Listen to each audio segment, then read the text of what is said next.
Fred Bastien. Let's go, on y va. Vous avez la chance de réellement changer les choses parce que vous êtes nés dans une démocratie, ma gang de chanceux. Ça ne fait que contribuer à la polarisation au sein du conflit, mais de notre société aussi. On doit se comparer avec nous-mêmes. On doit se comparer avec nous-mêmes. Voilà, regardez vers l'avant. J'adore ça, Fred Bastien. Fred Bastien, c'est une journée, au fait, où le cœur nous serre parce que le décès de Marc Messier, ça continue de faire réagir. Il est décédé à 78 ans. Tellement rapidement, son entourage le savait malade, mais pas nous. C'est surprenant. C'est un choc pour tout le Québec. Puis je disais, on doit regarder vers l'avant, mais aussi se rappeler du passé. Puis déjà, cette icône québécois, on doit regarder derrière pour repenser à lui. C'est sûr qu'il a tellement marqué les générations, les médiums, du théâtre à la télévision, maintenant au clip Internet, on le voit souvent passer. Je pense qu'on peut se gâter en écoutant tous ensemble la minute qui, selon moi, est passée à l'histoire. Puis j'aimerais qu'on se mette tout, c'est le fameux discours de la dureté du mental.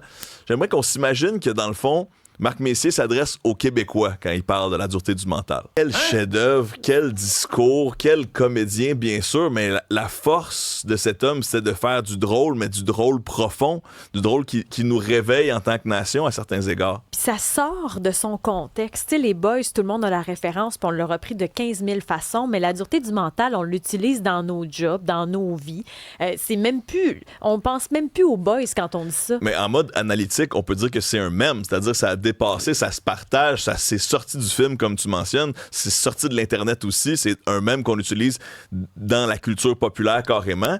Puis je trouvais ça intéressant aussi de revenir sur ce discours parce que justement, c'est une gang de boys qui sont envers et contre tous, qui sont peut-être un peu entourés de gens plus grands, plus gros, mais qui persévèrent, qui perdurent. Puis, tu sais, Marc Messier avait le don d'avoir un charisme extraordinaire pour livrer ses textes, mais aussi un petit étoile qui fait « Ah, j'ai un mononcle de même. Ah, j'ai un papa comme ça. J'ai un grand-papa comme ça. Il y a quelqu'un dans ma famille qui me fait penser à ça. » Puis je pense que c'est une autre des raisons pour lesquelles les Québécois et les Québécoises s'identifiaient à lui, que ce soit avec Brou, avec les Boys, avec La Petite Vie. C'est, je veux dire, c'est un comédien extraordinaire. Toi, je sais que ça t'a beaucoup touché aussi, Isabelle. T'as même pleuré avant l'émission. Ben, il y a quelque chose dans Marc Messier où il est tellement gentil. Je le sais qu'on le connaît pas personnellement. Je l'ai rencontré souvent parce que dans le cadre du métier, ça en fait partie, mais c'est quelqu'un qui prend tout le monde égal. Oui. Il n'y a pas de grands noms, de petits noms pour lui.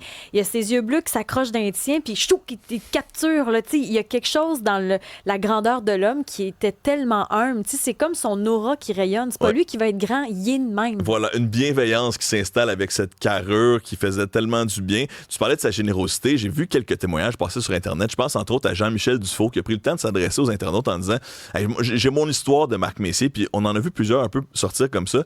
Marc Messier avait pris la peine de répondre à ces questions alors que Jean-Michel Dufault était étudiant, voulait jouer un rôle au théâtre que Marc Messier avait déjà joué.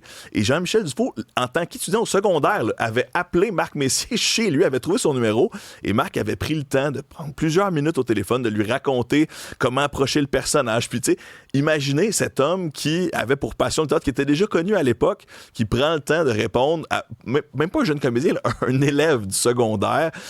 Il n'y avait pas de journaux à potins pour le rapporter à l'époque. Il n'y avait pas d'Internet pour se vanter qu'on a fait une bonne action. Il n'a pas fait ça pour la visibilité. Pas exact. Il l'a fait, je devine, par amour de la culture, par amour des futures générations. Puis je trouve que ça parle beaucoup du personnage qu'il était. Bien sûr, vous avez reçu Claude Meunier à l'émission, lui qui dit que Marc était un frère, était souvent son premier public. C'est lui et Serge Thériault qui lisaient souvent les premiers textes de Claude Meunier. Donc, l'importance de ce que ça a eu, pas juste en tant que comédien, mais aussi en tant que, j'ai envie de dire, influenceur de nos plus grands auteurs à un certain point. Et j'ai remarqué aussi du niveau politique, là, tout le monde va y aller de sa déclaration, mais Paul Saint-Pierre Plamondon, qui représente à un certain point un morceau important de la politique québécoise, on va dire nationaliste à certains égards, mais lui qui a dit qu'il utilise l'expression de la dureté du mental à plusieurs reprises dans un contexte professionnel, personnel, dans des réunions, etc. Donc avant même d'avoir lu le témoignage de Paul Saint-Pierre Plamondon, je trouvais déjà que ce discours était important pour notre nation. C'est pas pour rien que ça fait le tour comme ça, mais de voir que c'est utilisé par un politicien aujourd'hui qui en a besoin de dureté du mental là, en période électorale, comme tous les chefs de tous les partis là. c'est quelque chose vraiment. Là. Puis ce que je trouve beau, c'est que d'avoir même des jeunes qui n'ont pas nécessairement grandi dans l'univers de Brou ou de La Petite Vie, qui sont marqués par le départ de Marc Messier, où tu te dis, on a besoin de ces référents-là culturels. Puis c'en est ça, des liens de société, ça en fait partie. De la culture commune, des rendez-vous pour les gens de toutes les générations qui se rassemblent. On se rappelle qui on est, où on va quand on a, encore une fois, cette culture qui nous unit. Puis on le voit définitivement. On parle beaucoup des discours, de la prestance de Marc Messier, mais ses silences aussi, oui. Hein? Quand on pense à La Petite Vie, là, il avait juste besoin d'ouvrir la porte. Il avait même pas commencé encore à parler. Déjà, on trouvait ça drôle. Déjà, encore une fois, ce charisme, cette carrure, mais avec la coupe de cheveux, ça fonctionnait tellement bien dans ce personnage-là. Puis, tu sais, moi, humblement, je pense que c'est comme ça que j'aimerais me souvenir de lui, c'est-à-dire en tant qu'homme de nation important, en tant que gars généreux, mais aussi en tant que sacré clown qui nous a divertis en plus de nous faire réfléchir. Moi, je vais penser à lui en riant, c'est certain. Puis il était capable de nous toucher aussi. Tu sais, Ouais. je pense à la mort d'un commis voyageur, entre autres, qu'on a vu au théâtre, parce qu'il en a fait aussi du théâtre. Il y avait ça, je trouve que sa palette était grande. Mais Brou, qui était du théâtre, à la fois de l'humour, et tu sais, parlons de Brou, à quel point ça a marqué le Québec, une pièce de théâtre qui a fait le tour tu sais, de la Jamais province. une pièce a été autant représentée. Là, c'est plus de 3300 Des records représentations. sur des records sur Oui. des records. Donc, encore une fois, quand on parlait de sa disponibilité, sa générosité, c'était au théâtre comme à la télévision. Au théâtre, il faut que tu la fasses tous les soirs, la pièce. Là. C'est pas comme un enregistrement où tu l'enregistres une fois, puis après ça passe à la TV, puis c'est réglé. Là. Quand tu vas voir Brou, parce qu'il y a une deuxième mouture maintenant, mais Ouais. quand tu vas dans la salle, les comédiens demandent au début, hey, qui c'est leur première fois? Puis là, tu lèves la main. Combien c'est leur deuxième? Il y en avait qui levaient la main, ça faisait 20 fois qu'ils l'avaient vu. T'avais intérêt à être bon, là. Ça fait 20 fois que tu te déplaces pour aller voir la pièce. Tu sais, c'est quelque chose. Non, la 5e fois, c'était quand même meilleur. Puis- T'avais la moins chaud ce fois-là. Exact, il était plus en forme. Ouais.